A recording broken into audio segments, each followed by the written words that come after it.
श्री स्वामीनारायण भगवान की जय। अक्षर पुरुषोत्तम महाराज की जय। गुणातीतानंद स्वामी महाराज की जय।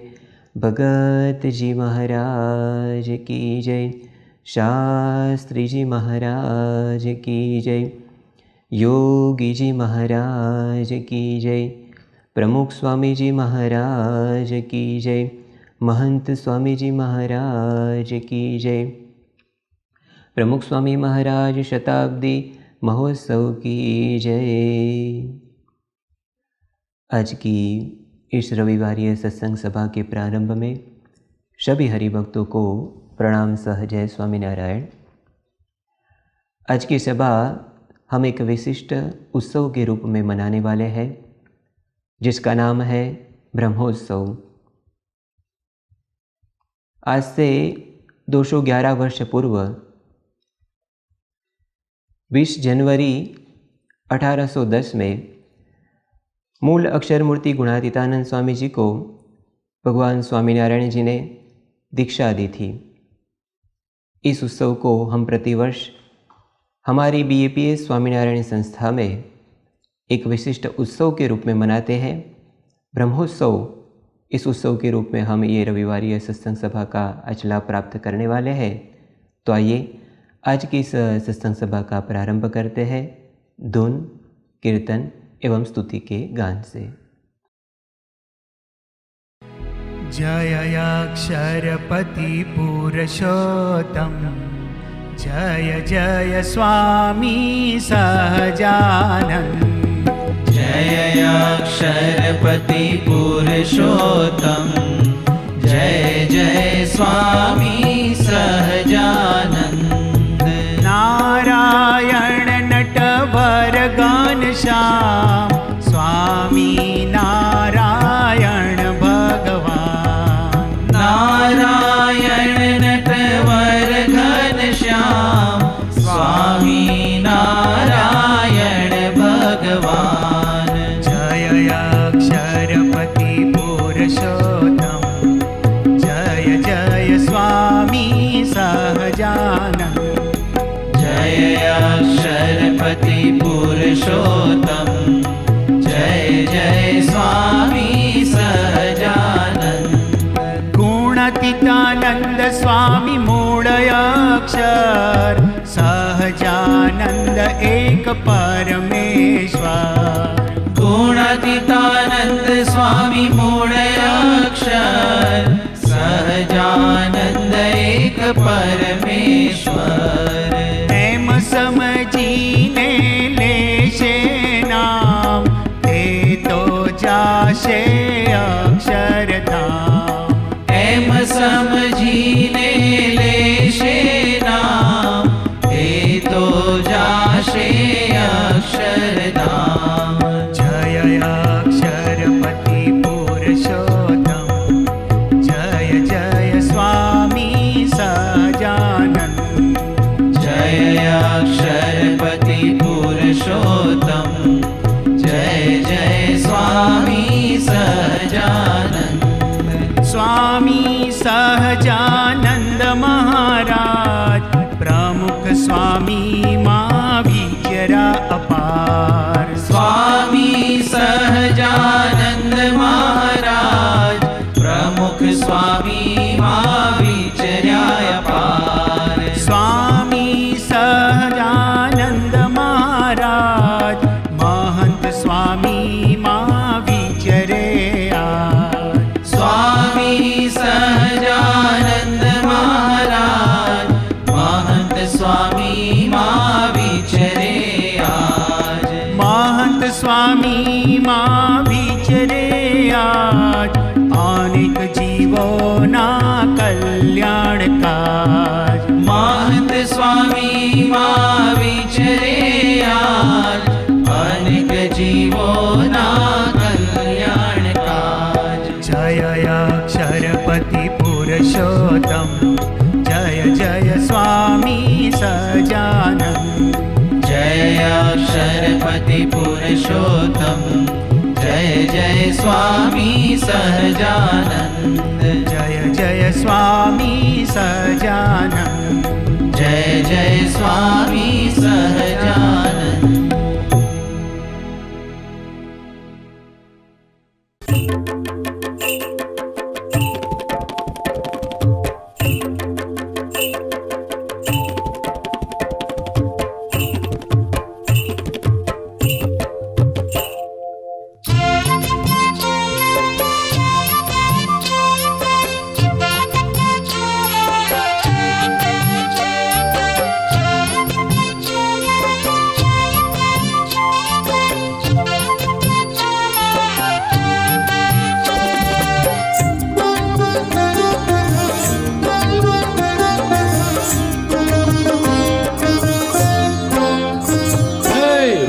जरे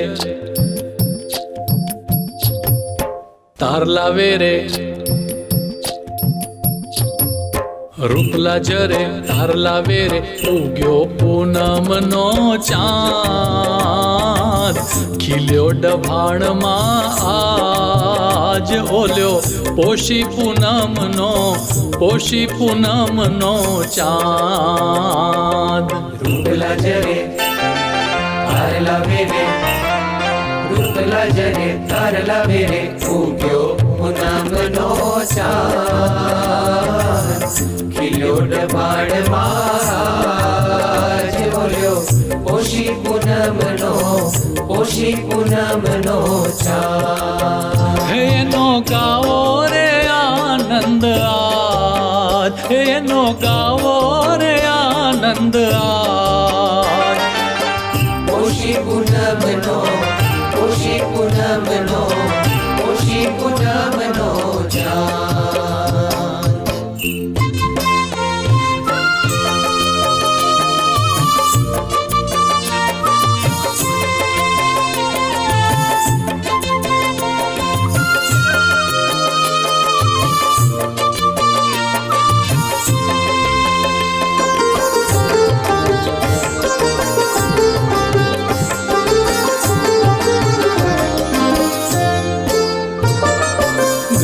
गाई रे गाई हरि भक्तो ना वृंद महिमा रे लावे श्री जी केरो गाई छंद गाई रे गाई हरि भक्तो ना वृंद महिमा रे लावे श्री जी के गाई छंद छाई रे छाई धूम यज्ञ नो छाई शांति बहावे दशे दिशा मा समाई छाई रे छाई धूम यज्ञ नो छाई शांति बहावे दशे दिशा मा समाई हे वालो बरसे रे अमृत राज हे वालो बरसे रे अमृत राज ओलो पोशी पूनमनो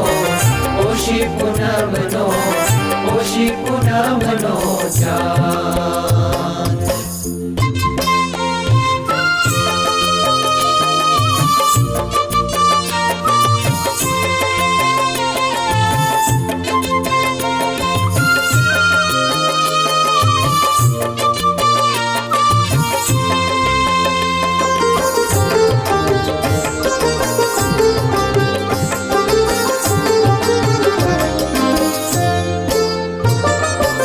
गुणातीतानंद शोभे साधु माँ आज मलके छे वालो दीक्षा दई महाराज गुणातीतानंद शोभे साधु महाराज मलके छे वालो दीक्षा दई महाराज हस्तारे श्री जी गीत स्वामी ना गाय अक्षर नु नाम गुंजे ब्रह्मांडो भराय हस्तारे श्री जी गीत स्वामी ना गाय अक्षर नु नाम गुंजे ब्रह्मांडो भराय हे आज टूटे रे भवनी पाज हे आज टूटे रे भवनी पाज ओलो पोशी पूनमनो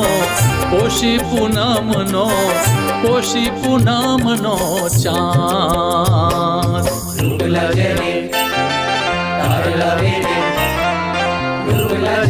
तारला वेरे उग्यो ચાર ખીલ્યો ડમાડ મહારાજ બોલ્યો પોષી પૂનમનો પોષી પૂનમનો પોષી પૂનમનો ચાર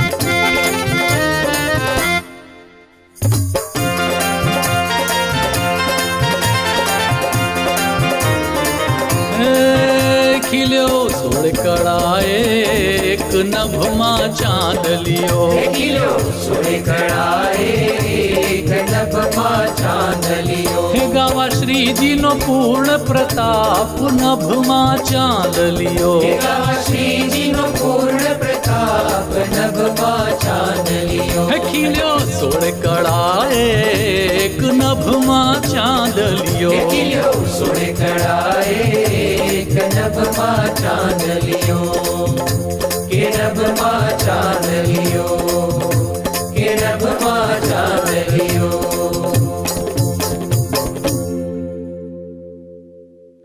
श्रीमत्सद्गुणशालिनं चिदचिदी व्याप्तं च दिव्याकृतिं जीवे साक्षरमुक्तकोटिसुखदं नैकावताराधिपं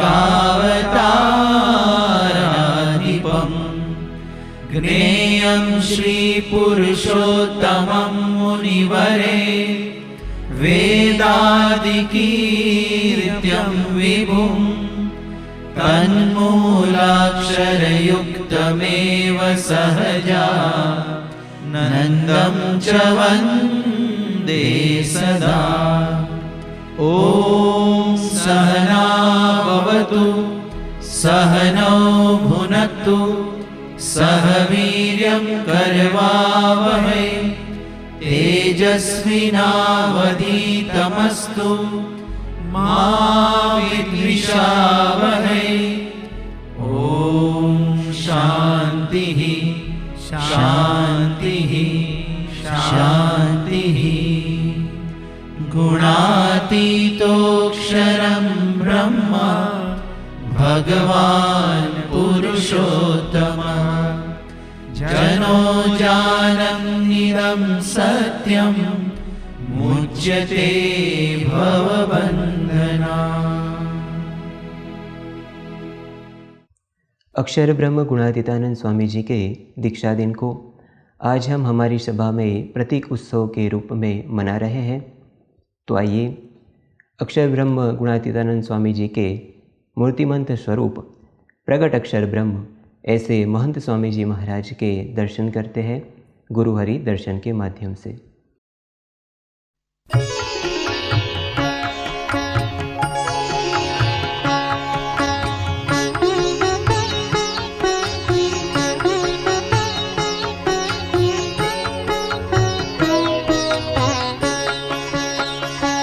સૌને શીતલ છાયલડી યોગી બાપા દેતા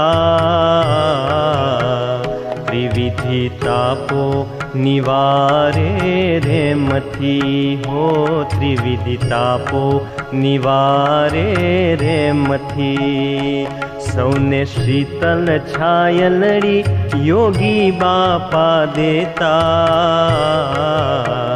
त्रिविधि तापो निवारे रे मथी हो त्रिविधि तापो निवारे रे मथी।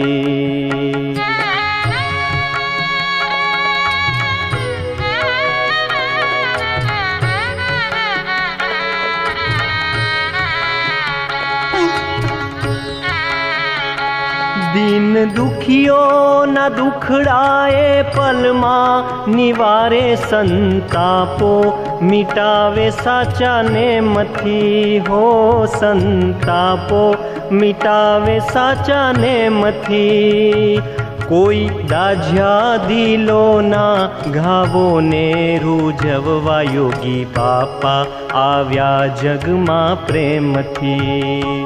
સૌને શીતલ છાયલડી યોગી બાપા દેતા.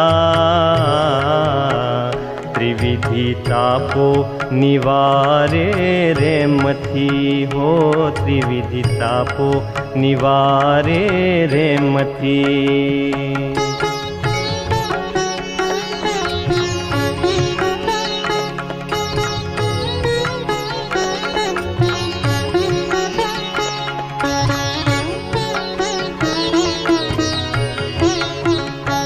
કોઈ તનના રોગીને, કોઈ દિલડાના દુખિયા, કોઈ રાજી રહેતા હોય હેમથી હો, કોઈ રાજી રહેતા હોય હેમથી. કોઈ છૈયાના ભૂખ્યાને માગ્યું દઈ દેતા બાપા, સૌને નિરખતા સાચા પ્રેમથી. સૌને શીતલ છાયલડી યોગી બાપા દેતા. ત્રિવિધિ તાપો નિવારે રેમથી હો, ત્રિવિધિ તાપો નિવારે રેમથી.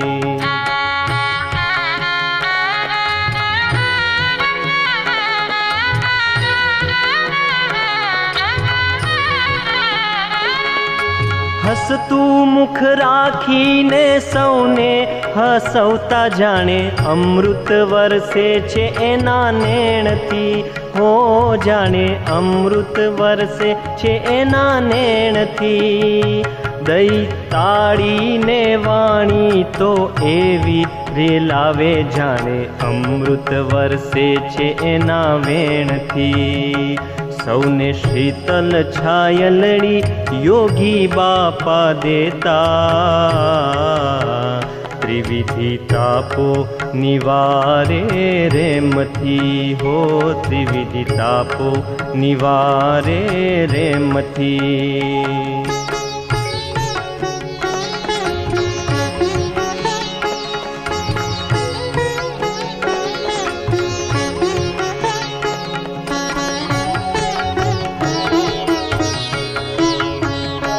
એ યોગીના ચરણોની શીતલ છાયલડીમાં આવે જગતથી જેમથી હો, આવે જગતથી જેમથી. એ સૌને ઘનશ્યામ સાચા રૂપો દેખાડે, ત્યારે મેળવશે બ્રહ્મમાએ પ્રેમથી. સૌને શીતલ છાયલડી યોગી બાપા દેતા. ત્રિવિધિ તાપો નિવારે રેમથી હો, ત્રિવિધિ તાપો નિવારે રેમથી હો, ત્રિવિધિ તાપો નિવારે રેમથી.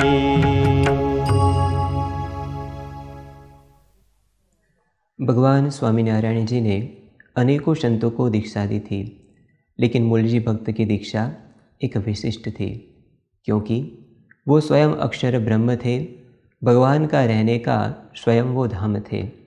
शास्त्रों ने जो नेति नेति महिमा अक्षर ब्रह्म की कही है, आज का दिन उनकी दीक्षा का दिन था। इसीलिए श्री जी महाराज ने डभाण में एक महायज्ञ किया था और उस समय मूलजी भक्त को दीक्षा देकर नाम प्रदान किया गुणातीतानंद स्वामी। आज के दिन हम गुणातीतानंद स्वामी जी के इस दीक्षा उत्सव को हम मना रहे हैं। तो आइए स्वयं अक्षर ब्रह्म ऐसे गुणातीतानंद स्वामी जी के इस दीक्षा दिन पर हम गुणातीतानंद स्वामी जी जो स्वयं अक्षर ब्रह्म थे, अक्षर ब्रह्म की महिमा को हम जानते हैं एक प्रस्तुति के माध्यम से। किम तद ब्रह्म। परब्रह्म परमात्मा के साथ अक्षर ब्रह्म तत्व को समझना भी उतना ही आवश्यक है। मुंडक उपनिषद में कहा है, अक्षरात् संभवतीह विश्वम्, अक्षरात् संभवतीह विश्वम्। ये समग्र सृष्टि, मनुष्य, पशु, पक्षी, ये सब अक्षर ब्रह्म से उत्पन्न होता है और परब्रह्म की नित्य इच्छा से अक्षर ब्रह्म ही इस सृष्टि के कर्ता हर्ता भी है।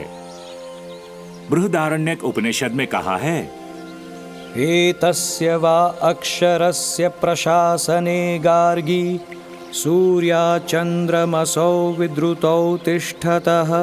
एतस्य वा अक्षरस्य प्रशासने गार्गी सूर्याचन्द्रमसौ विद्रुतौ तिष्ठतः।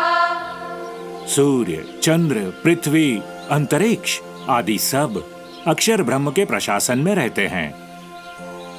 कठोपनिषद में कहा है, यः सेतुरी जानानाम् अक्षरं ब्रह्म यत्परम्। यः सेतुरी जानानाम् अक्षरं ब्रह्म यत्परम्। अक्षर ब्रह्म परमात्मा की प्राप्ति का सेतु है। जिस प्रकार सेतु एक तट से दूसरे तट पर ले जाता है, ठीक उसी प्रकार अक्षर ब्रह्म भी मनुष्य रूप में इस पृथ्वी पर अवतरित होकर जीवों को मायापार परमात्मा के पास ले जाते हैं। तैत्तरीय उपनिषद में कहा है, ओम ब्रह्मविदाप्नोति परम्। ॐ ब्रह्मविदाप्नोति परम्। जो अक्षर ब्रह्म को जानता है वो पर ब्रह्म को प्राप्त कर लेता है, पूर्ण काम हो जाता है। यही अक्षर पुरुषोत्तम दर्शन है और यही परम मुक्ति का रहस्य है। वैदिक काल से शास्त्रों में अक्षर ब्रह्म की महिमा गूंज रही है। उस अक्षर ब्रह्म को अपने साथ लेकर भगवान स्वामीनारायण इस पृथ्वी पर पधारे थे।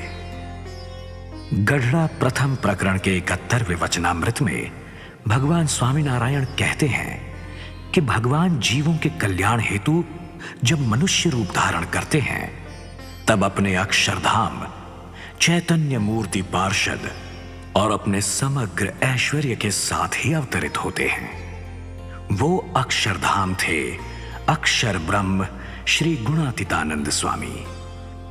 सनातन काल से भगवान की पूजा उनके आदर्श भक्त के साथ हो रही है, जैसे कि श्री राधा जी के साथ श्री कृष्ण भगवान, श्री सीता जी के साथ श्री रामचंद्र जी भगवान और श्री पार्वती जी के साथ श्री शंकर भगवान।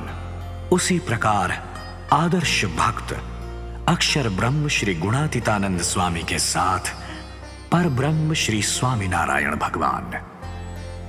सन 1785 में आश्विन मास की पूर्णिमा के दिन श्री गुणातीतानंद स्वामी ने भादरा गांव में प्रकट होकर इस वसुंधरा को पावन किया।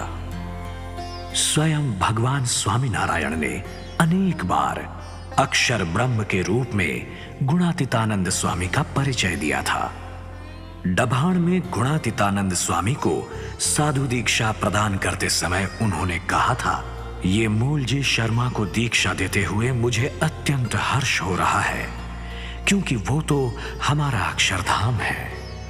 वरताल में गुणातीतानंद स्वामी की सेवा से प्रसन्न होकर वो बोले थे, ये तो हमारे अनादि सेवक मूर्तिमान अक्षर ब्रह्म है। सारंगपुर में पुष्प दलोत्सव के अवसर पर गुणातीतानंद स्वामी के सीने पर छड़ी रखते हुए उन्होंने कहा था, ये गुणातीतानंद स्वामी स्वयं अक्षर ब्रह्म है। ऐसे अनगिनत अवसर के अलावा अनेक शिलालेख तथा चित्र प्रतिमाएं भी यही गवाही दे रहे हैं कि गुणातीतानंद स्वामी स्वयं अक्षर ब्रह्म है।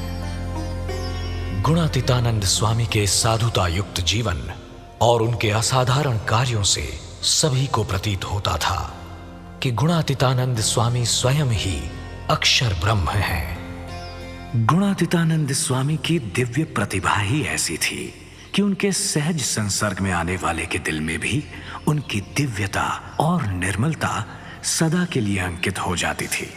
हर हर महादेव, जय भोलेनाथ।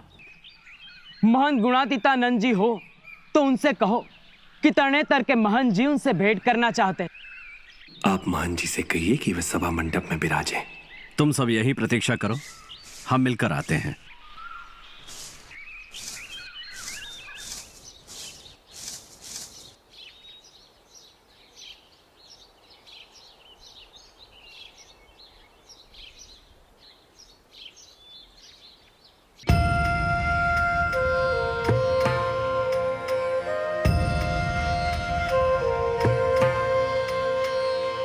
जय जय जय जय गुणातीतानंद जय जय अनादि अक्षर ब्रह्म। गुणातीतानंद जी आप, मैंने कभी कल्पना भी नहीं की थी कि इतने समृद्ध मंदिर के महंत, जिनके 300 से अधिक शिष्य हों, जिनकी एक आज्ञा पर अनेकों हाथ आगे बढ़ने को तैयार हों, वो महंत स्वयं हाथ में झाड़ू लिए मंदिर के आंगन को साफ करें। क्षमा कीजिएगा, मैं आपको पहचान न सका। मान जी, हमारे यहाँ महत्ता सत्ता से नहीं, सेवा से है। जो सेवा करे वो ही महंत। स्वामी जी, आपके बारे में जो कुछ भी सुना था बिल्कुल सच सुना था। वैसे आप कितने साल से मेहनती कर रहे हैं? 40 साल से। 40 साल? स्वामी जी, आपके यहाँ मेहनती के लिए कोई संघर्ष, कोई स्पर्धा नहीं होती? बिल्कुल नहीं मान जी। जहां संपत्ति का सवाल होता है वहां संघर्ष और स्पर्धा होती है, और हमारी संपत्ति में तो वस्त्र, पूजा और भोजन पात्र, इससे अधिक कुछ भी नहीं। हम अष्टांग ब्रह्मचर्य का पालन करते हैं। हमारे लिए महंत का पद तो प्रभु की सेवा का साधन है, व्यक्तिगत लाभ का नहीं।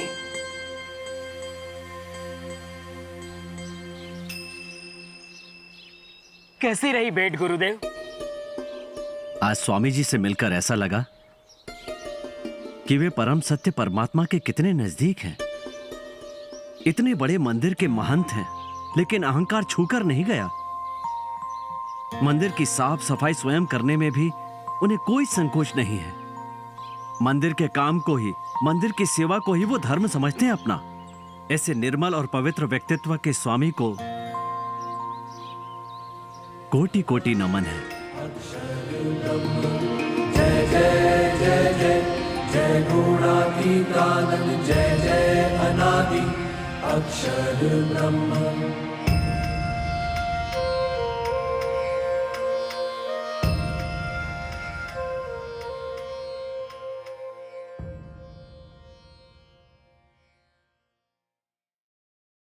अक्षर ब्रह्मोत्सव के इस आनंद उत्सव के पर्व पर विशेष आनंद हमारे लिए यह है कि आज हमें हमारी संस्था के वरिष्ठ संत, सद्गुरुवर्य संत पूज्य विवेक सागर स्वामी जी का आशीर्वचनों का लाभ प्राप्त होने वाला है। पूज्य स्वामी जी से हम प्रार्थना करते हैं कि गुणातीतानंद स्वामी जी के इस दीक्षा दिन पर हमको भी ऐसे आशीर्वचनों से लाभान्वित करें। परम पूज्य महान स्वामी जी महाराज ने हमें जो दीक्षा मंत्र दिया है, अक्षरम अहम पुरुषोत्तम दासोस्मि, तो हम भी अक्षर रूप होकर पुरुषोत्तम की भक्ति कर सके, ऐसी अक्षर दीक्षा हम प्राप्त कर सके, ऐसी प्रेरणा हमें दे पूज्य विवेक सागर स्वामी। गुणातीतोक्षरं ब्रह्म भगवान् पुरुषोत्तमः जनो जानन्निदं सत्यं मुच्यते भवबंधनात्। भगवान स्वामीनारायण वन विचरण करते थे। उस समय बड़े बड़े विद्वान और मठाधीशों से प्रश्न पूछते थे कि जीव, ईश्वर, माया, ब्रह्म और पर ब्रह्म, ये पंच तत्व, उनका निरूपण हमें करो। लेकिन कोई कर नहीं सकता था, क्योंकि ये मौलिक तत्व ज्ञान वो भगवान स्वामीनारायण लेके आए थे, जिसको हम अब अक्षर पुरुषोत्तम दर्शन नाम से पुकारते हैं। तो उसका किसी को ज्ञान नहीं था, और उस समय में भगवान स्वामीनारायण का तत्वज्ञान समझना भी मुश्किल था लोगों को। लेकिन बहुत एकदम शॉर्ट एंड स्वीट है। जैसे मैं बताता हूँ कई दफ़े कि फिंगर टिप फिलोसॉफी को हम 5 तत्वों को मानते हैं: जीव, ईश्वर, माया, ब्रह्म और पर ब्रह्म। जीव अनंत है, ईश्वर भी अनंत है, कोटि है उनकी, और उस पर माया है, अक्षर एक है, पुरुषोत्तम एक है। अब जीवों और ईश्वरों को प्रकट अक्षर ब्रह्म गुरु के द्वारा माया का उल्लंघन करके अक्षर रूप होकर पुरुषोत्तम की भक्ति करना, स्वामीनारायण उपासना। बस ये स्वामीनारायण सिद्धांत यही हुआ, शॉर्ट एंड स्वीट, जिसको हम अक्षर पुरुषोत्तम दर्शन बोलते हैं। तो ये अक्षर पुरुषोत्तम दर्शन, ये अक्षर ब्रह्म है। वो भादरा में मुड़िए भाई जानी उनके नाम से प्रसिद्ध हुए। जैसे हम लोग में बोलते हैं शर्मांताः ब्राह्मणाः वर्मांताः क्षत्रियाः, जिसके पीछे शर्मा आता है नाम, वो ब्राह्मण माने जाते हैं, वर्मा वो क्षत्रिय माने जाते हैं। लेकिन उनका जो सरनेम थी जानी, तो उनका प्रागट्य भादरा में हुआ। और जब उस समय में अपने गुजरात में, हिंदुस्तान में हिंसक यज्ञ बहुत होते थे, और भगवान स्वामीनारायण तो अहिंसक यज्ञ प्रस्तोता थे। तो उन्होंने किया कि हम ही अभी अहिंसक यज्ञ शुरू करें, तो लोगों को मालूम हो कि हिंसक यज्ञ वो कोई वैदिक भावना नहीं है, वो तो हिंसा के संकोच के लिए कहीं लिखी गई होगी। और उसका प्रसाद लेना मांसाहार का भगवान का, वो भी मुनासिब नहीं है। वो बातें सिद्ध करने के लिए स्वयं उन्होंने यज्ञ शुरू किए। पहला यज्ञ उन्होंने जतलपुर में किया, और दूसरा यज्ञ उन्होंने डभाण में किया। वो डभाण माने नडियाद, आप जानते होंगे, नडियाद है उनके उससे बहुत नज़दीक है गुजरात में। और उस समय में जब ये यज्ञ 18 दिन तक चला था, और बहुत ब्राह्मण वहाँ भोजन करते थे, लाखों की संख्या में, ऐसा बड़ा यज्ञ हुआ था। और उस समय उसका पूर्णाहुति का दिन आया, तब भगवान स्वामीनारायण ने उस समय में भादरा गांव में जो मुड़जी भाई रहते थे, वहाँ उनको दर्शन दिए, और दिव्य दर्शन, और कहा कि क्या करने आए हैं और क्या हो रहा है। दुनिया में से ब्रह्म तेज सूख गया है, चलो जल्दी निकलो और यहाँ डभाण में आओ। और वो फौरन और डभाण में पहुँचे, और डभाण में पहुँचे तब उनको दीक्षा दी गई। और उस समय में हरि माने श्री हरिलीला कल्पतरु ग्रंथ में बताया गया है 7वें माने स्कंद में 17 अध्याय में कि मूलजी शर्मणे दीक्षा ददानस्य प्रजायते भूयान मैत्र समानंदो यतो धामाक्षरम समे। ये मूलजी भाई शर्मा माने जानी, उनको दीक्षा देते मेरे मन में आनंद नहीं समाता, क्योंकि मेरे रहने का अक्षरधाम है। और गुणातीतानंद नाम विश्वख्यातम भविष्यति, उनका नाम आज से गुणातीतानंद स्वामी रखा जाता है, और वो विश्वख्यात हो जाएगा, सारे विश्व में उनका ये माने नाम हो जाएगा। ये विक्रम संवत 1866 में जो पोषी पूर्णिमा के दिन ये प्रसंग बना था, और आज इतने वर्षों के बाद हम देखते हैं कि ये जो आज पांचों खंड की धरती 5 खंड की धरती पर परब्रह्म पुरुषोत्तम नारायण के साथ अक्षर ब्रह्म गुणातीतानंद स्वामी की मूर्तियाँ प्रतिष्ठित हो गई है। और उसके साथ स्वामी ने 1200 मंदिर बनाए, और 10 लाख सत्संग है, तो उनके घर घर में, हृदय में, और अपने सभी जगह जहाँ जाए तहाँ अपनी पूजा में सभी जगह अक्षर पुरुषोत्तम प्रस्थापित हो गए हैं। तो आप देखिए कि डभाण के यज्ञ की पूर्णाहुति क्या हुई, अक्षर दीक्षा और डभाण यज्ञ की पूर्णाहुति। तो जीवन भी एक यज्ञ है, जरा समझना, जीवन भी एक यज्ञ है। और जितना हमको जीवन कैसे मिला इसकी बात बताता हूँ कि जितना समुद्र का जल है इतना माता का दूध हमने पिया है।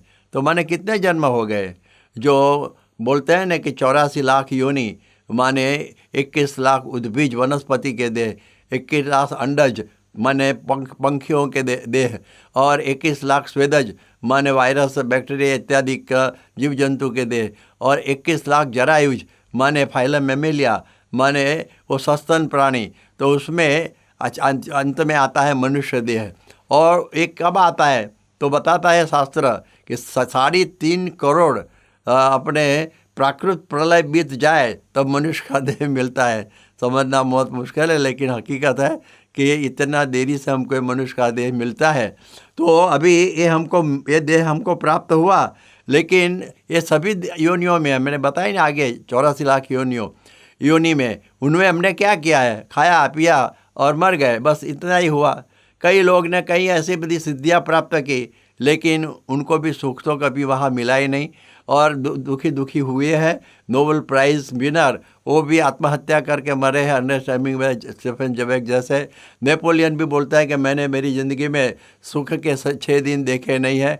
औरंगज़ेब जो दिल्ली का, वो भी बोलता था, आलमगीर, कि मेरी सारी जिंदगानी फिजूल गई। तो वह सब आपको कोई शांति की तो अनुभूति हुई नहीं। सिकंदर भी ऐसा ही बोलता था कि मैं सारा विश्व को जीतने वाला हूँ, लेकिन 32 साल की उम्र में उनको जब बेबीलोन में मरना हुआ तब उन्होंने बताया अपने हकीमों से कि कुछ दवाई, उन्हें बोला मैंने शहंशाह, दवाई तो दर्द की होती है, मौत की दवाई नहीं है, आपका मौत आ गया। तब वो भी बहुत दुखी हो गया था। तो इसलिए आप देखिए कि जीवन यज्ञ में सुख दुख, जय पराजय और अशांति में लोग रहते हैं, और उसमें कोई शांति की अनुभूति कभी नहीं होती है। इसलिए ये हमें ये जीवन यज्ञ की जो पूर्णा होती है ना, ऐसे करने की है जैसे अक्षर रूप होकर पुरुषोत्तम की उपासना करनी। ये हमारा पहले दीक्षा मंत्र था कि अक्षरम अहम पुरुषोत्तम दासोस्मि। अभी हमने उनको साधना मंत्र बनाया है कि हमारा जीवन की यही साधना है। तो आप देखिए कि हम बहुत ऐसे अनादिकाल से आते रहते हैं, और अनादिकाल से देह भाव में ही हम दीक्षित हैं, और देह भाव ही मूल अज्ञान है। मूल अज्ञान यही है, जैसे इंजीनियर को मेडिसिन का अज्ञान होता है, जैसे डॉक्टर को इंजीनियरिंग का अज्ञान होता है। ये सब सापेक्ष रिलेटिव अज्ञान है। लेकिन मैं आत्मा हूँ, देह नहीं हूँ, ये वो ख्याल नहीं है जिसको वो मूल अज्ञान माना जाता है। और हमको अक्षरम अहम मानना है। पहले अक्षरम अहम की बात करेंगे, मैं अक्षर हूँ। उसमें जो अंतराय रूप है ना, तो वो है देह भाव, और वो देह भाव से ही तकलीफ होती है। तो हम जो अक्षर रूप नहीं हुए, तो जीवन में जो सबको जो नहीं हुए हैं, सबको कुछ न कुछ मुश्किलें आई हैं। वो जो बड़ा प्रोफेसर हो, कोई विद्वान हो, कोई सामान्य मनुष्य हो, अरे हम साधु हो, लेकिन जब हम अक्षर रूप नहीं होंगे तब तक हमको मुश्किलें आती ही रहेंगी। कैसे आएंगी कि देखो, शरीर में कभी असाध्य रोग हो गया। देखो शरीर है, वो तो रोगायतनम शरीरम है, रोग आते ही रहते हैं। और आप देखिए अभी लोग त्रस्त हैं कोरोना से, तो ऐसे कई रोग इस पृथ्वी पर आए हैं, और लोग दुखी दुखी होते हैं। अपना जो व्यापार है, व्यापार में कुछ घाटा आ गया और किसी ने हमारा अपमान कर दिया, तो हम दुखी हो जाते हैं। और कभी ऐसा होता है कि दुख के अतिरेक हो जाता है, तब आत्महत्या भी कर देते हैं। एक अमेरिका की अभिनेत्री जिसका नाम मैरिलिन मनरो, उनको क्या हुआ, वो तो बहुत जवान थी, बहुत स्वरूपवती थी, लेकिन उनको लगा कि मैं जब मेरी उम्र होगी तब मेरे शरीर पर ये सब रिंकल्स हो जाएंगे, ये मेरे शरीर में रिंकल्स माने ये शरीर सूख जाएगा, ऐसे कुचल जाएगा, ऐसा कुछ होगा, तो फिर तो मैं बद्दी लगूंगी, उसमें कोई फ़ायदा ही नहीं लगेगा। तो इस विचार में बहुत बड़ी उतर गई और आत्महत्या कर दिया। ये है देह भाव। देह को कैसे अच्छा रखना सारी जीवन तक, ये तो हो ही नहीं सकता है। लेकिन ये अज्ञान है, ऐसे सब परिस्थिति ये होती रहती है। हम जब सत्संगी हुए हैं, तब सत्संग होते तो मंदिरों में जाते हैं, तो हमको रहने की कोई सुविधा अच्छी प्राप्त नहीं हुई, कोई प्रतिष्ठा हमको प्राप्त नहीं हुई, कोई पद प्राप्त नहीं हुआ। प्रमुख स्वामी महाराज या महंत स्वामी महाराज ने आशीर्वाद दिए, आशीर्वाद हमको माने फले नहीं, माने आशीर्वाद के मुताबिक हमारा काम नहीं हुआ, तो भी उपाधि हो जाती है। इसलिए भगवान स्वामी नारायण ये बताते हैं, ये देह भाव को छोड़ो। तो उसकी पूर्व भूमिका में भक्त चिंतामणि नाम का एक ग्रंथ है, निष्कुलानंद स्वामी का बनाया हुआ है, और उसका 71वां प्रकरण में एक बात बताई है। मैं उनको भी गुजराती में बोलूँगा, फिर आपको हिंदी में उसका अनुवाद करूँगा। और वो सब भगवान स्वामी नारायण सबको पूछते हैं कि हमारे आत्मानंद स्वामी जैसे हैं, ऐसे इसमें से कितने तपस्वी हैं बताइए। तब उन्हें बोला कि महाराज आप कहो तो हम सब कुछ कर सकते हैं। ऐसा करके उन्होंने कहा, कहो तो मटकू न भरिए मीठे, कहो तो अन्ना न जमिए पेटे, कहो तो तजिए छादा नानो संग, रहिए ही ममा उघाड़े अंग, कहो तो पीऊ तजी दजिए पानी, रहिए मौन न बोलिए वाणी। कहो तो बेसिए आसन वारी, नव जोइए देह संवारी। एम हिम्मत छे मन माय, तमे कहो ते के मन थाय। इसका मतलब ये हुआ है, तो ये बोलते हैं परम श्लोक, देख लो महाराज, आप जो आज्ञा करे तो हम आँख की पलक भी नहीं गिराएंगे और अन्न भी नहीं खाएंगे। आप कहो तो हम छादन माने कुछ सोने का स्थान माने कोई वस्त्र उसका त्याग कर देंगे, और हिमालय में माने बड़ी कड़ी खड़े ठंडी में हम नंगे शरीर बैठेंगे। आप कहेंगे तो हम पानी भी नहीं पिएंगे, आप कहेंगे तो हम मौन रहेंगे, आप कहेंगे कि हाँ ही बैठे रहो तो ऐसा ही वहाँ ही बैठे रहेंगे। और हमारा मन में ऐसी हिम्मत है कि आप कहे ऐसा क्यों ना हो। तो स्वामी महाराज खुश हुए कि मेरे सुरवीर संतगण, मैं आपके पर बहुत प्रसन्न हूँ, लेकिन मुझे कुछ कहना है वो कुछ अलग है। आपने ऐसा भी किया बराबर है कि मैं ये करूँगा ये करूँगा ये करूँगा, मुझे तो लगता है सब देह भाव है। पहला आपका तप बोलते हैं उसको, लेकिन देह भाव जैसा है। लेकिन इतनी एक बात मेरी आपके मगज में बिठा दीजिए, मैं गुजराती में बोलता हूँ पहला कि एक बात मानो कहो मानो एह, आपने आत्मा नहीं देह। मानो चैतन्य रूप तमारो, दुख रूप देह तेह न्यारो। उन्होंने कहा कि देखो मेरी एक बात सुन लीजिए कि आप ये सब कर सकते हैं, तब त्याग इत्यादि, पानी भी न पिए, भोजन भी न करें, ठीक है सब हो सकता है, लेकिन आप एक बात मानिए कि मैं आत्मा हूँ, मैं देह नहीं हूँ। बस ये सबको बहुत कड़ा लगा कि बड़ा मुश्किल लगा कि आत्मा रूप मानना वो बहुत मुश्किल है। हमको बहुत वर्षों से, आप देखिए वर्षों से नहीं कई जन्मों से हम देह भाव का अभिनिवेश हो गया है। हम देह भाव में ही रहते हैं।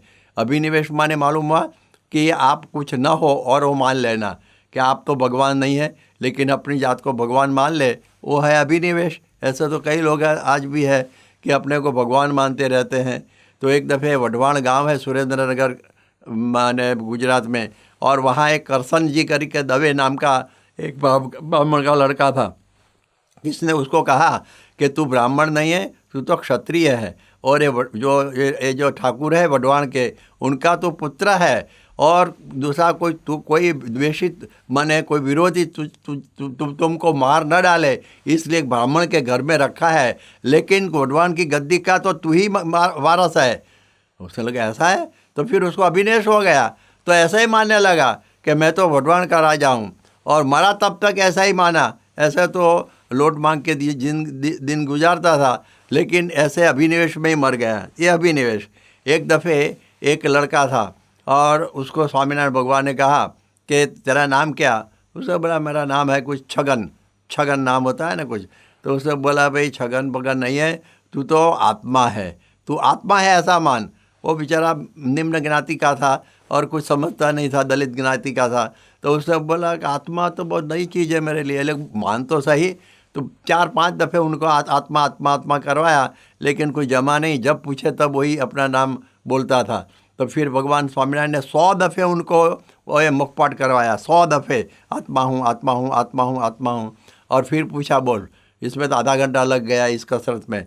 और उस समय में उसे बोला कि आप मेरे पीछे आधा घंटा से पड़े हैं, इसलिए मैं आत्मा हूँ, लेकिन सचमुच मुझे पूछा जाए तो मैं तो वही छगन हूँ। महाराज ने बता बोलो कितना अभिनिवेश हो गया है, उसको मान ही नहीं सकता है, ऐसी तकलीफ होती है। तो देखो एक ऐसा होता है कि अब हम भी बोलते हैं आत्मा हूँ, मैं आत्मा हूँ आत्मा हूँ। आप भी मेरे साथ बोलते हैं मैं आत्मा हूँ आत्मा हूँ आत्मा हूँ, देह मैं नहीं हूँ, ऐसी बात रोज़ बोलते हैं। लेकिन जब कुछ परिस्थिति विकट हो जाती है तब वो छगन बोलता था ना अपना नाम, वही हो जाते हैं हम, जैसे थे ऐसे ही हो जाते हैं, ऐसे तकलीफ हो जाती है। देखो कितनी बातें श्री कृष्ण भगवान ने अर्जुन से बताई कि भाई तू आत्मा है, और न हन्य माने शरीर मर जाता है, आत्मा कभी मरती नहीं है। न जायते न म्रियते कदाचन, जन्म भी नहीं है, मृत्यु नहीं है। और ऐसा है आत्मा का स्वरूप है, अजो नित्यो शाश्वत एवं पुराणो, वो माने अजन्मा है, ऐसा सब बातें बताई। फिर भी अर्जुन का मन माना ही नहीं। उन्हें बोला मुझे लड़ना ही नहीं है। देखो बहुत कठिन है चीज़, ऐसी बात होती है। ऐसे हम आत्मा आत्मा से बोलते हैं, लेकिन जब हमारा कुछ अपमान हो जाए, हमको आगे न बिठाए, हमारा कुछ सम्मान न करे, हमारा कुछ काम किया हो, सेवा की हो, हमारा नाम न पुकारे सभा में, और उस समय में तकलीफ़ हो जाती है हमको। और उस समय में हम ऐसे आत्मा भूल जाते हैं, देह रूप हो जाते हैं, देह रूप हो जाते हैं। और ये देह और आत्मा को ये अलग समझना ये बहुत कठिन बात है। इस भगवान गुणातीतानंद स्वामी जब पहले पूर्वाश्रम में जब वहाँ थे अपने भादरा में, उस समय में वो जाते थे कि अपने खेत में, उनका खेत था, तो बीच में गांव पूरा होता है, उसमें एक कुआं आता है, और वो कुआं बाएं और कुआं है, अभी भी है। वो वहाँ अंदर देखा तो उसमें जो लील है ना, जो माने लील तो हिंदी में क्या कहते हैं, माने वो पोपड़े हो जाते हैं हरा हरा, और वो एकदम कुएं में बहुत होते हैं पोपड़े जैसे, और वो सब कुआं भर जाता है, कभी ऐसा होता है। तो फिर वो लोगों ने पत्थर डाले उस पर, तो टूट गई वो, माने हरा था सब, वो टूट गया हरा, और वो पानी दिखाई पड़ा। फिर वो लोग आए 2-3 घंटे के बाद खेत से, और फिर देखा तो वो हरा भाग थे खंड, वो एक हो गया था। ये हरा भाग था जो ऊपर आता था, वो सब एक हो गया। उसने बोला ये कैसा हुआ? तो ऐसा ही है हमारे जीवन में। आप देखिए कि हम यहाँ सत्संग में आते हैं, देह और आत्मा अलग है, अलग है, अलग है, 2 भाग कर देते हैं, बातों का पत्थर पड़ते हैं, और बातों के पत्थरों से हम देह और आत्मा अलग हो जाता है, और हम सब हाँ मैं तो आत्मा ही हूँ।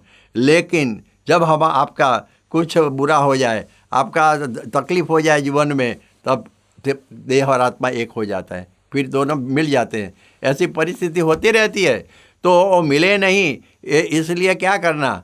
तो महाभारत में आपको मालूम है कि पांडव यज्ञ करते थे, राजसूय यज्ञ करते थे। उस समय में सभी राजाओं को जितना आवश्यक है, जरासंध बहुत मजबूत था, और उस वहाँ 5 पांडव वहाँ गए, और उससे जरासंध ने कहा कि मैं तो भीम के साथ लड़ूंगा, जो वो हार जाए तो फिर मैं ही सर्वश्रेष्ठ राजा बन जाऊंगा, और मैं हार जाऊं तो फिर आपका राजसूय यज्ञ करो। तो उस समय में दोनों को गदा युद्ध हुआ, और मेरे ख्याल से 10-15 दिन चला था, और वो तो थक गया भीम, तो कि भी उसके साथ तो लड़ना बहुत मुश्किल है। श्री कृष्ण भगवान ने को कहा दिया आप राजसूय यज्ञ बंद कर दो, आपको नहीं करना है, मैं तो थक गया हूँ। उसने बोला ऐसा नहीं, मैं कहूँ ऐसा कर, कल करना। क्या कि उनके 2 टांग पकड़ कर उसको ऐसे चीर डालना। अरे तो गदा युद्ध में ऐसा कभी हो नहीं सकता है। अरे मैं बोलता हूँ ना, नहीं होगा तो कुछ नहीं होगा, जैसे हमारे वचन ही वही धर्म है, ऐसा मान के काम कर। और उसने 2 बसे मैंने उसको चीर डाला टांग पकड़ कर, और फिर तो चंद सेकंडों में वो दो उनके पार्ट थे ना, एक हो गए, और फिर जिंदा हो गया। और फिर तो गदा से वो बहुत पीटा भीम को कि दगा किया, तूने दगा किया, और तो थक गया। और उस समय में कि ऐसा कैसा हुआ, भगवान से पूछा, तो उन्होंने भगवान ने कहा उनका जन्म हुआ था ना, तो 2 पार्ट में हुआ था, और जरा नाम की एक दासी ने उसको वो 2 पार्ट को ऐसे एक कर दिए थे, माने अपने कुछ ऐसे बंद कर दिए थे उसको, और इसलिए उसका नाम जरासंध, वो सांध दिए थे, इसलिए जरासंध नाम पड़ा है। उसने बोला ऐसा है, तो फिर कल क्या होगा? तो कल तो फिर ऐसा करना, चीर डालना, तो मरना है मुझे, तो आज थक गया हूँ मैं। उन्होंने बोला ऐसा करना, वहाँ बालू तो बहुत है, तो बालू का एक ढेर बना देकर उसमें बोला शिवम आह्वयामी स्थापयामी, जैसे सुपारी में हम भगवान का आह्वान करते हैं ना, ऐसे महापूजा में ऐसे बोल देना का, और फिर वो साथ में नहीं हो जाएंगे, वो मर जाएगा। और ऐसा ही हुआ। और फिर आप देखते हैं उसका मतलब ये हुआ कि केवल आत्मा हूँ, देह से अलग हूँ, देह से अलग हूँ, अलग कभी नहीं होगा, वो ऐसे अलग नहीं होगा। लेकिन उसमें जो शिव का प्रतिस्थापन किया, उस दृष्टांत से ये समझने का है कि मैं आत्मा नहीं, मैं अक्षर ब्रह्म हूँ। और आत्मा को ब्रह्मणाइज करना माने ब्रह्म में डुबा देना, तो पूरा आत्मा ब्रह्मरूप हो गया। और ब्रह्मरूप होकर जो भगवान की भक्ति करेंगे ना, तो भक्ति में कभी दुख नहीं होगा, कभी कितना भी हमको जय पराजय हो उसमें कुछ तकलीफ नहीं होगा। इसलिए सत्संग दीक्षा में लिखा गया है कि 116वां श्लोक, निजात्मानं ब्रह्म रूपम देहत्रय विलक्षणम विभाव्योपासनम कार्यम सदैव परब्रह्मण। ब्रह्मरूप होकर अपने तीन देहों से अलग ऐसा जो अपनी आत्मा, उस आत्मा को ब्रह्मरूप की भावना करके हमें भगवान की भक्ति करनी चाहिए। तो देखो, ये अक्षर रूप मानना बहुत मज़े की बात है। जैसे हमें ऑपरेशन अपने नी का करना होता है, नी रिप्लेसमेंट बोलते हैं, नी रिप्लेसमेंट, उसका ऑपरेशन करना होता है तो लोकल एनेस्थेसिया देते हैं। और ये लोकल एनेस्थेसिया देते हैं तो जो अपना जो भाग है ना नी का, वो काटते हैं डॉक्टर लोग, हम देखते हैं लेकिन कुछ मालूम नहीं पड़ता है, कुछ मालूम नहीं पड़ता है, क्योंकि हमको लोकल एनेस्थेसिया दे दिया है। ऐसा ही ऐसा समझना कि हम अक्षर मानेंगे तो फिर हर शोक मान अपमान सुख दुख समय कृत लाभालाभ जाया जाओ, उसमें कुछ तकलीफ नहीं होगी, कुछ अपने को दुख मात्र नहीं होगा। इसलिए ये ज़रूरी है। जैसे परीक्षित को छाप हुआ कि 7 दिन में तेरी मृत्यु निश्चित है, तो और उस समय में वो तो ऐसा घबरा गया, खाना पीना छोड़ दिया और ऐसे ही बैठ गया नदी के किनारे पर। और उनका कुछ भाग्य होगा, सुखदेव जी आप पहुँचे और उस समय ने उनको कहा कि तुम तू राजा मरिष्यति पशु बुद्धि मीमाम जही, तू मर जाएगा ऐसी पशु बुद्धि का त्याग कर, क्योंकि पशुओं को ज्ञान नहीं है कि मेरी आत्मा अलग है और मैं अलग हूँ। तू तो मनुष्य है, तुझे मालूम है। कई लोगों को जलाने के लिए लोग जाते हैं कि देखो देह जल गई, आत्मा तो निकल गई। इसलिए आत्मा और देह अलग है, वो तो हम बोलते हैं ना कि मेरी आत्मा, तो मेरी का बोलता है ना, तो मेरा देह ऐसे बोलते हैं, सॉरी मेरा देह, तो मेरा देह, तो मेरा जो बोलते हैं वो आत्मा है और देह अलग चीज़ है, तो वो अलग चीज़ है। लेकिन वो समझ में उसमें नहीं थी। लेकिन 7 दिन उनको भागवत की पारायण सुनाई, प्रसाद आदि के सब दृष्टांत दिए अमरीश का और सबके, और कहा कि अहम ब्रह्म परम धाम ब्रह्माहम परमम पदम, ऐसा मान तू, मैं अक्षर ब्रह्म हूँ और मेरे में भगवान अखंड विराजमान है। और 7 दिन के बाद तक्षक आया, उसको काटा और वो मर गया नहीं, जल गया। लेकिन उनको मालूम ही नहीं था कि मुझे तक्षक ने काटा, क्योंकि वो परीक्षित भाव भूल गया था, अक्षर हूँ ब्रह्म हूँ, ऐसा हो गया। देखो ये ब्रह्म का एनेस्थेसिया कितना अच्छा है। इसलिए ये टैबलेट है अक्षर ब्रह्म टैबलेट एनेस्थेसिया की, बहुत ज़रूरी है। लोग जब तनाव में आ जाते हैं, हताशा निराशा में आ जाते हैं, फ्रस्ट्रेशन डिप्रेशन में, तब ट्रैंक्विलाइज़र लेते हैं, ड्रग लेते हैं, नशीले द्रव्य लेते हैं, और उसमें तो कुछ फ़ायदा नहीं होता है, क्योंकि उनकी साइड इफ़ेक्ट भी बहुत ख़राब है। लेकिन हम ऐसा माने कि मैं अक्षर हूँ, और अक्षर को तो कुछ लगता ही नहीं है, तो this is the best tranquilliser without any side effect. तो ये समझना चाहिए। मैंने आगे बात बताई कि भाई मुरली भाई को बुलाए महाराज ने भादरा से डभाण में दीक्षा लेने के लिए, और फिर इस समय में प्रश्न पूछा था कि आप घर को जला के आए हैं कि ऐसा ही आए हैं। उन्होंने बोला नहीं, ऐसा तो मैं ऐसा ही आया हूँ, घर जला के नहीं आया हूँ। तो फिर जाओ घर जला के आओ। वो दौड़े, तब मुक्तानंद स्वामी ने कहा देखो महाराज ये तो जड़ भरत जैसे हैं, कुछ घर में सब सोए होंगे, सब जला के आएंगे, वापस बुलाइए। तो फिर भगवान स्वामीनारायण ने घुड़सवार को भेजा और उसको वापस बुलाया, और फिर कहा कि भाई जो मैंने कहा था घर जलाना, तो अपने मुक्तानंद स्वामी ने कहा कि मुरजी भाई घर जलाना माने पूरा घर जलाना नहीं है, लेकिन ये अंतर में से घर जलाने का। आप तो घर भादरा में जलाने दौड़े, लेकिन अंतर में से घर को जला देना का है। तब उस समय में मुरजी भाई ने कहा कि स्वामी अंतर में तो श्री जी महाराज के सिवा कुछ है ही नहीं, क्या जलाना। तब तो वो भी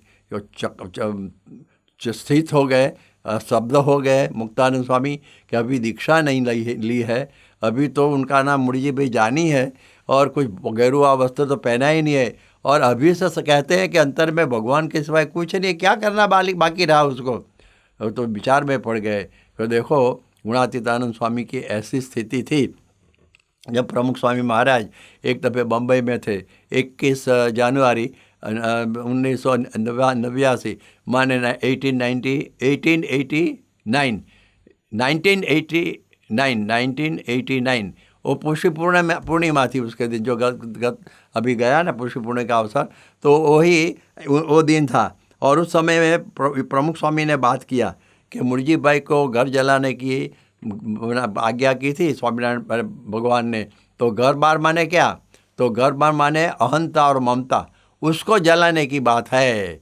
अहंता और ममता उसको जलाने की बहुत बात है। उसका एक हम देखेंगे योग वासिष्ठ में से प्रसंग कि जब शिखिध्वज नाम का एक राजा था और वो शिखिध्वज राजा को ऐसा लगा कि सभी लोग साधु को नमस्कार करते हैं, राजा भी साधु को नमस्कार करता है, तो मैं ही साधु बन जाऊँ, क्योंकि लोग मुझे नमस्कार करेंगे, ऐसा अहम भाव से वो साधु बन गया। उनकी रानी थी, बहुत जानती थी कि मेरा पति का केवल वेग है, उसमें कोई सच बात नहीं है, अहम भाव ही है उसका। तो वो तो झोंपड़ी बांध के रहते थे वहाँ, और वो ब्राह्मण का रूप लेके वहाँ पहुँच गई। वो क्योंकि नहीं कुछ ऐसी कलाएँ जानती थी। और उस समय में उनको पूछा कि भी कौन है आप? अरे महात्मा आप कौन है? अरे मालूम नहीं है, मैं पहले शिक्षित राजा था, पहले सब छोड़ के आया हूँ। बोलो, साधु में होने पर भी अपना ऐसा अभिमान कि मैं राजा था और सब छोड़ के आया हूँ। तो उस समय में उन्होंने बताया ठीक है तो छोड़ के आए हैं, लेकिन ये झोपड़ी दिखाई पड़ती है किसकी है? वो तो मेरी है, तो अपने क्या छोड़ा? तो झोपड़ी जला दी। और उस समय में बोला अब कैसा लगा? उसे बोला झोपड़ी जला ली बराबर है, तो अच्छा हुआ अभी, लेकिन आप जो देह लेके घूमते हैं, आपका देह, ये देह किसका है? वो तो कि मेरा ही है ना। तो फिर अभी तो आप तो बोलते हैं ना मैंने सब छोड़ा था, क्या छोड़ा है? तो है ही आपके साथ, तो फिर तो मैं जला दूँ उसको। तो देह जलाने के लिए उन्होंने चिता रची। और उस समय में वो रानी जो ब्राह्मण के रूप में थी उसे बोली कि ठहरिए, ये चिता में आप पड़ जाएंगे, जल जाएंगे बराबर है, लेकिन रहेगी क्या? रहेगी भस्म रहेगी। वो भस्म किसकी? वो तो मेरी रहेगी ना। अरे भस्म हो जाते हैं, फिर भी आपको मैं और मेरा अभी छूटता नहीं है। मूल स्वरूप में वो आ गई और हाथ पकड़ के कहा चलो घर, अपने महल में, कुछ छोड़ने का नहीं है। छोड़ने का तो यही है अहंता और ममता। अहंत भाव छोड़ना चाहिए और उसकी राख माने भस्म होनी चाहिए। जैसे कवि मंसूर सूफी कवि था, सूफी, और वो बोलता था, प्रभु योगी बापा को बहुत प्रिय था उनका ये भजन। वो बोलता था कि जला कर खुद न माई को भस्म तन पर लगाता जा, अगर है शौक मिलने का तो हरदम लौ लगाता जा। कि माने जो भगवान को प्राप्त करने की इच्छा हो तो अपने अहम भाव की, खुद माई की, माने उनको जला दो, और उनके क्या है ना, खुला जला कर खुद न माई को भस्म तन पर लगाता जा। उसकी भस्म तन पर लगाने की, जैसे कोई साधु लोग शरीर पर भस्म लगाते हैं ना, उसका बहुत बड़ा फायदा ही नहीं है, ठीक है, लेकिन ये अहम भाव की भस्म लगानी चाहिए। देखो भर्तृहरि वो भी राजा, और उन्होंने गृह त्याग के माने अपना राज्य त्याग किया। गोपीचंद वो भी राजा था और वो भी साधु हो गए थे। एक दफ़े उस गांव में दोनों साथ में ऐसे वही एक गांव में पहुँचे अलग अलग। और उस समय में क्या हुआ कि उस समय में कि भर्तृहरि ने एक माने एक आसन देखा कि ठीक है ऊपर एक खिड़की है। भर्तृहरि ने ऐसा सोचा कि हम भिक्षा मांगने के बाद यहाँ थोड़ा सो जाएंगे, और वो गए। गोपीचंद आया थोड़ी देर बाद और उसे बोला कि ये भी ओटा ठीक है, किसी का झोला है उसको ऐसा कर दिया और अपना लगा दिया कि मैं अभी यहाँ आकर सोऊंगा। दोनों फिर साथ में आए, उसे बोला उठाओ तुम्हारा झोला, उसे बोला तुम्हारा झोला उठाओ, और दोनों में बहुत बना गर्मा गर्मी हो गई, एक दूसरे को मारने के लिए तैयार हो गए। कोई बुढ़िया बोलने लगी कि धन्य है भर्तृहरि को और धन्य है गोपीचंद को जिन्होंने राज्य छोड़ दिए, और ये साधु लोग ये किसी की जो खीटी माने आया है कि माने वो जगह, और उसमें आज झगड़ा करते हैं। वो समझ गए मैं ही गोपीचंद, मैं ही भर्तृहरि, बोले नहीं कुछ। उन्होंने बोला आप सो जाए मैं जाता हूँ, नहीं आप सो जाए मैं जाता हूँ, चले गए। दो सान ऐसे ही पड़ा रहा। देखो ये ममता लगती है, माने अक्षर रूप नहीं होते तो क्या होता है, ये होता है। आपने देखिए कि हमारे स्वामीनारायण संप्रदाय में मछियाओं गांव है साणंद अहमदाबाद के बगल में, और उनमें एक रानी थी, उसका नाम फईबा, ऐसा नाम तो सज्जन कुंवर बा था, लेकिन लोग फईबा नाम से पुकारते थे। फईबा फूफी जिसको बोलते हैं हिंदी में फूफी। और उस समय में भगवान स्वामीनारायण ने कहा कि आपके लड़के के साथ जिसकी शादी हुई है और आपको वो बहू के साथ कुछ जमता नहीं है, लेकिन वो बहू अभी अभी ऐसे माफ़ी मांगने के लिए तैयार है, तो आप उनको स्वीकार कर लो। तो वो तो मानी ही नहीं, वो बोलता है भगवान सही है आप, लेकिन ये वचन मैं नहीं मानूंगी। अर्जुन जैसा हुआ। तो उस समय में उनको मोहम्मद पकड़ गई कि नहीं ये मुझे नहीं करना है। तो ऐसा हो जाता है कभी। आप देखिए पूर्णानंद स्वामी थे, साधु थे, लेकिन स्वामी ने महाराज ने और जरा मानी थे। तब भगवान एक दफ़े बताया कि मान की मूर्ति किसने देखी? दे मान की मूर्ति है। तो मान की मूर्ति, वो चले गए घर। अलैया खाचरकर का एक हरिभक्त था स्वामीनारायण भगवान के समय में। अब और मुक्तानंद स्वामी से स्वामीनारायण भगवान ने कहा कि जो पहला नंबर, दूसरा नंबर, तीसरा नंबर में ये जो हमारे भक्तों में कौन आता है, तो तीनों नामे में अलैया नहीं आया। तो अलैया खाचर को लगा कि मेरा बड़ा घोर अपमान हो गया और वो भी चला गया। तो ऐसी परिस्थिति हो जाती है। तो इसलिए भी समझना, जैसे मिथुनी ग्रंथि होती है, सेक्सुअल इंस्टिंक्ट हमारे में होती है, सब में होती है, पशु पंखी सब में होती है। तो उस समय में वो ये देह भाव है। देखो नारद जी भगवान का मन माना जाता था, लेकिन शैलेंद्र राजा की जो माने राजकुमारी, जिसका नाम था विश्वमोहिनी, और उनको देखकर उसको शादी करने का मन हो गया। देखो ऐसी परिस्थिति होती है, देह भाव। ब्रह्मा अपनी पुत्री सरस्वती का रूप देखकर उसके पीछे पड़े। आप देखिए कि बृहस्पति अपने भाई माने उतथ्य, उनकी जो गर्भवती स्त्री थी या ममता, उसके साथ भी विचार कर दिया उन्होंने। पराशर मत्स्यगंधा को देख के पागल हो गए, क्योंकि वो ब्राह्मी स्थिति में नहीं रहते थे, अक्षरम महम ऐसे नहीं मानते थे, इसलिए ये तकलीफ उनको हो गई, कलंक लग गए। एक दफ़े दशाश्वमेध घाट पर दो भैया लोग थे, उन्होंने बरोबर भांग लगाई, भांग पी और उनका नशा चढ़ गया। और फिर सोचा कि अभी हमको हमारे गांव नदी के किनारे पूरे लगता है, वहाँ जाना है। तो वो हुडी लेके आए थे, बोट लेकर, नौका, उसमें बैठे और ऐसे हल्ले सा लगाने लगे। और सारी रात तक उन्होंने ऐसे ऐसे ऐसे ऐसे सब किया आगे कि चलो हल्ले सा लगाए और हम पहुंच जाए। लेकिन जब भांग का नशा उतर गया, सुबह हो गई और देखे तो वहाँ ही दशाश्वमेध घाट में ही थे। उन्हें बोला कैसे हुआ है? तो जो रस्सा था ना, वो छोड़ा ही नहीं था। तो हम देहाभिमान रूप रस्सा जब रख के सत्संग करते हैं ना भाई, तो तकलीफ़ होती है।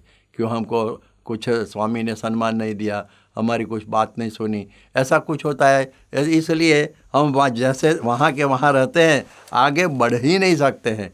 इसलिए आगे बढ़ने के लिए ये बहुत ज़रूरी है। धनुर्मास भी गया और उस समय में प्रमुख स्वामी महाराज ने बोचासन में स्लेट में ऐसा धनुर्मास में सूत्र लिखते थे। तो स्वामी ने एक सूत्र लिखा कि अहंता और ममता छोड़कर भगवान का भजन करना। हम भजन तो करते ही हैं, इसलिए तो बैठे हैं सभा में, लेकिन अहंता और ममता को छोड़कर बैठना वो बहुत कठिन है।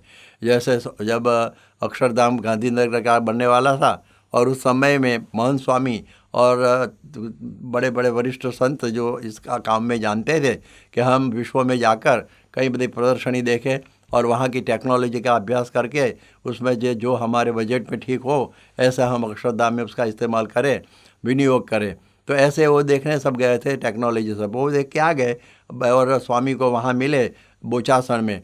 और उस समय में उन्होंने सब समझाया कि यहाँ जापान में ऐसा है, इंग्लैंड में ऐसा है, अमेरिका, सब बातें सब उन्होंने बताई। तब यह बहुत अद्भुत टेक्नोलॉजी सभी जगह हमने देखी। तब स्वामी बोले कि भाई हमारी टेक्नोलॉजी तो इतनी है कि देह से आत्मा अलग है, देह से आत्मा अलग है, वो हमारी टेक्नोलॉजी है। देखो टेक्नोलॉजी से तो मैं बोलता हूँ यहाँ सारंगपुर से और आप सुनते हैं दिल्ली में, ये टेक्नोलॉजी है, ठीक है, लेकिन देह से आत्मा अलग है, नई किस्म की ये टेक्नोलॉजी है। और सब झगड़े होते हैं ना, देह भाव में ही होते हैं। जो विश्व युद्ध होते हैं वो भी देह भाव में। हिटलर ने इतना संहार किया, वो भी देह भाव कि मैं सबसे श्रेष्ठ हूँ, आर्य प्रजा वो अपने को मानता था। तो देह भाव में ही सब झगड़े होते हैं ना, मारामारी होते, तूफान होते, विश्व युद्ध होते हैं। उसके पीछे तो क्या है? देह भाव ही है। सारा महाभारत हुआ देह भाव, माने दुर्योधन का लोभ, वो देह भाव ही है। लोभ आदि जो माने दोष है देह में है, देह के साथ जुड़े हुए हैं, इसलिए ऐसा होता है। डॉक्टर अब्दुल कलाम हमारे भारत के 11वें जो राष्ट्रपति, और उसके साथ साथ देखें तो वो मुस्लिम और बहुत बड़े वैज्ञानिक, और 42 जैसी मेरे ख्याल से यूनिवर्सिटी में उन्होंने डॉक्टरेट दी थी। और जब एक यूरोपियन पार्लियामेंट हुई थी उसमें उनका जो प्रवचन था, और वो भी समय में उनको स्वामी ने याद करके प्रवचन किया, तो वो बोलते थे कि स्टैंडिंग ओवेशन मिला, सब खड़े होकर उनका अभिवादन किया था। तो देखो वो कहते थे कि मैं स्वामी के योग में आया हूँ, मैंने स्वामी में आई नहीं देखी, मी नहीं देखी। आई माने मैं, और मी मी माने मेरा, तो उसमें ऐसा कुछ है ही नहीं है। माने he is beyond I and me, माने ट्रांस है, ट्रांस है बियॉन्ड। तो मैंने पुस्तक लिख दी ट्रांसेंडेंस। तो ऐसे प्रमुख स्वामी का यही गुण उन्हों को स्पर्श हो गया कि इसमें अहंता भी नहीं है, ममता भी कुछ नहीं है। और हमारे देखो, हमारे जो रोल मॉडल जैसे आदर्श गुणातीतानंद स्वामी, उनका बड़ताल में 1922 में माने विक्रम संवत में उनका बड़ा अपमान हुआ, घोर अपमान हुआ। और उस समय तो दूसरे हो तो ICU में चले जाना पड़ता था, लेकिन स्वामी को बोला आप कुछ अब बात कीजिए, अभी श्रृंगार आरती की देरी है। 1.5 घंटा कुछ बात किया, उसमें अपमान संबंधी एक शब्द आया नहीं। बहुत कठिन है, बहुत कठिन है। आप दिल्ली में बैठे हैं और हमको बताए कि मैं अभी गया था गुजरात में, आपके लिए फलाना आदमी कुछ बुरा बोलता था, तो आपको एक नींद जल उड़ जाएगी, आपको बेचैन हो जाएंगे। ऐसा था, मेरे लिए ऐसा बोलता था, तो ऐसा हो जाता है। तो ये अक्षर रूप नहीं मानेंगे तो सब होगा। तो देखो ये सब बात है। भगत जी महाराज को तो देह और आत्मा, जैसे म्यान और तलवार वो अलग रहते हैं ना, म्यान में तलवार, ऐसे देह में आत्मा उसके अलग उनको लगती थी। कोई भी कितना अपमान करे तो कुछ उसको लगता नहीं था। योगी जी महाराज उनके एक गुरु थे, दूसरे माने विज्ञान दास, उनका तो बहुत त्रास था। उनको मारपीट करते ही रहते थे। कभी कभी माने खून बह जाता है ऐसा ही मारते थे। ऐसे बड़े बड़े कड़े और ईर्षालु ऐसे संत थे। संतों क्या नाम बताया गया, ऐसे थे कुछ। और उसमें भी योगी जी महाराज अहम अक्षरम, मैं अक्षर हूँ, ऐसी भावना से रहते थे। कहते तो थे ही। प्रमुख स्वामी को बोचाक्षण में एक कोई अज्ञानी ने कुछ गाली दे दी, फिर तो स्वामी तो सो गए और सब घसघसार सो गए एकदम स्लम्बर। और जब मुझे तो जरा डिस्टर्ब हो गया था, मैं वो जाके तो बोला वह स्वामी वो गाली आपको दे देगा, मुझे मेरी नींद चली गई, आप तो ऐसे तुरंत सो गए। उसने बोला इसमें क्या बड़ी बात है, जो कुछ बोला देह को बोला, आत्मा तो कहाँ लगता है कुछ। और उस समय में समझना बहुत अजीब बोलना है। तो आपको वो प्रसंग भी बहुत याद होगा। 1974 में जब स्वामी जी नैरोबी गए और एरोप्लेन से उतरने ही नहीं दिए, ऐसा बड़ा अपमान कर दिया, और वही एरोप्लेन में वापस आना हुआ। तो उस समय में हमारे सबके मुख म्लान हो गए थे, लेकिन स्वामी जी का मुख प्रफुल्लित ही था, क्योंकि वो तो अक्षर तो अपने सिखाते हैं कि ऐसे हमें रहना चाहिए। देखो अब आधा भाग हुआ अक्षरम अहम, अब दूसरा भाग आता है पुरुषोत्तम दासोस्मि।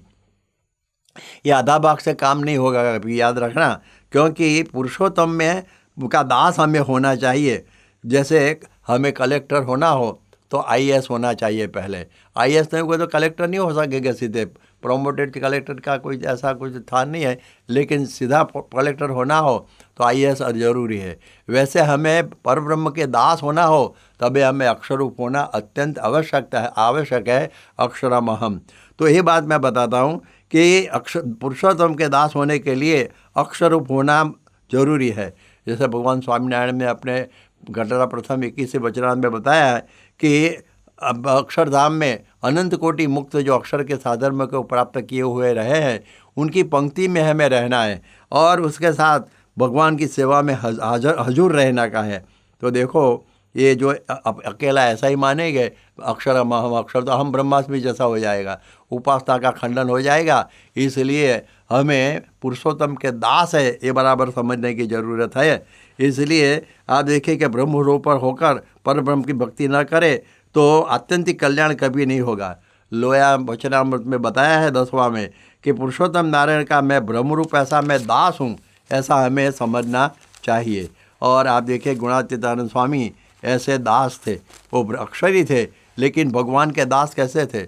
जब स्वामीनारायण भगवान कटड़ा में थे और उस समय में रात को बारिश हो रही थी, स्वामी कई जगह स्वामीनारायण भगवान बातें करने गए थे कोई सभा में, वो वापस अपने मन निवास स्थान में जाने के लिए यहाँ से गुजरेंगे, तो उसकी प्रतीक्षा में दर्शन के लिए माने ठंडी में और बारिश में और अंधेरे में कुछ बिजली हो रही थी, उसमें से कुछ दर्शन हो जाए ऐसी आशा से खड़े थे। तब मुक्तानंद स्वामी भी शब्द हो गए, वाह ये साधु को दर्शन का कितना महिमा है। तो ये स्वामी दास है। आप देखिए दास होना बहुत आसान नहीं है। वो बोलते थे मैं अनंत भगवान का भगवान हूँ, लेकिन पुरुषोत्तम नारायण का दास हूँ, वो दास थे। आप देखिए कि वैसे हमारी वही परंपरा में आपने देखे कि योगी जी महाराज भी बोलते हैं हम तो भगवान के नौकर है। शास्त्री महाराज भी बोलते हैं हम तो अक्षर पुरुषोत्तम के बैल हैं, ऐसे भी बोलते थे। और प्रमुख स्वामी का कितना बड़ा सम्मान होता था। कनाडा में पार्लियामेंट में जब स्वागत हुआ तब जिसके हाथ में ठाकुर जी थे, ठाकुर जी उस संत को पहला उपस्थित किया और फिर पीछे वो खड़े हुए।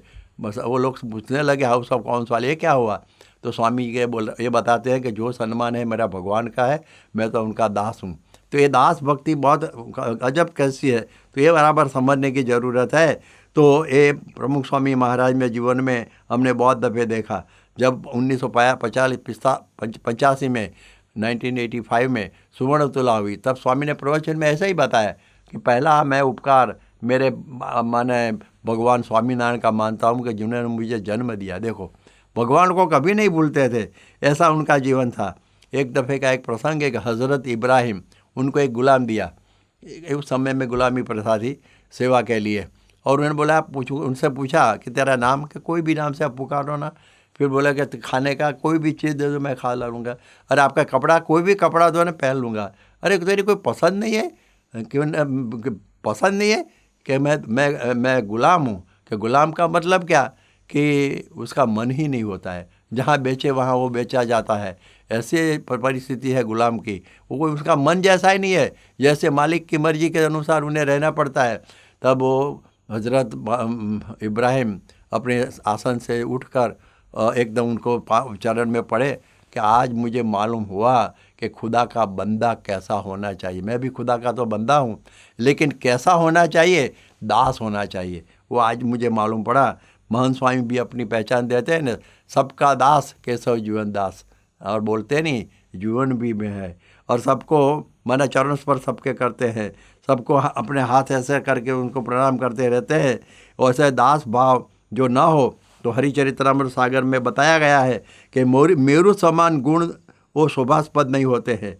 फिर आगे बताते हैं कि अपने में अक्षर जैसे गुण प्राप्त आए तो भी हरि और हरिजन का दास रहना।